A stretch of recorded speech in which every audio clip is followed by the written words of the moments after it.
So, how many students have used the washroom in general since it started since last year? So the washrooms will be open a year this March. Haven't been here yet for a year, but we have, I would say the average is 5 a week. Sometimes it's the same person a couple of times. So if we've had March, April, May, June, no, March, April, May, like 10 weeks. Mm-hmm. It's probably not 50 kids though. It's probably more like 30 because some kids need it repeat usage. So. Mm-hmm. In what way did you think about helping East when you thought of making the washrooms? Well, so I didn't think of making the washrooms. I think it was a joint effort between the school and PTA and some interested parents.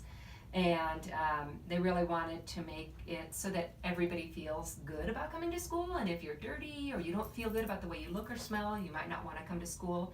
And then with bad attendance, you won't do well in school. Okay. So we had these spaces that were available if they just had a little bit of tweaking. And I think that's where it all came from, and that's why we have it today. And so how many students used about the boutique down there?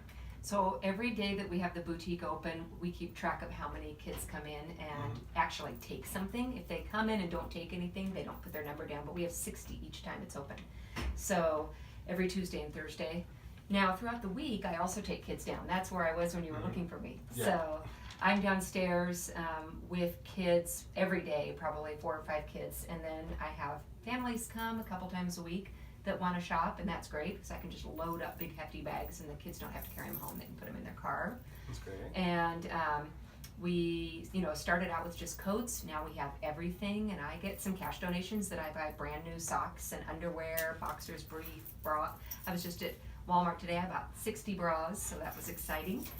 And their washroom, the boutique and the hygiene closet are now open during basketball games. That's great. And I've seen that the pantry does great. Yeah, the Leopard Stash, which is our food pantry, has 100 visitors a day.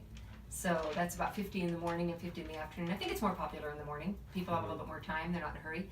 However, I think one of the reasons why we don't have as many people using the food pantry, is because it's so small. And there's a big long line, and if I saw the line, I wouldn't want to get in. So we are working on incorporating that whole vending machine area as part of the stash soon. Crossing my fingers. Hey. But it looks like it's going to happen. And that way people can use that pull-up window across from Slade to do items to go, like quick bagel, milk, piece of fruit.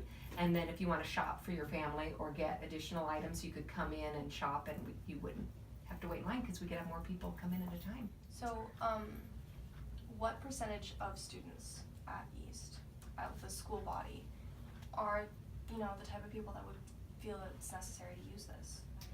Do you have? Well, that's a good question, and it's probably home by home and even just incident by incident.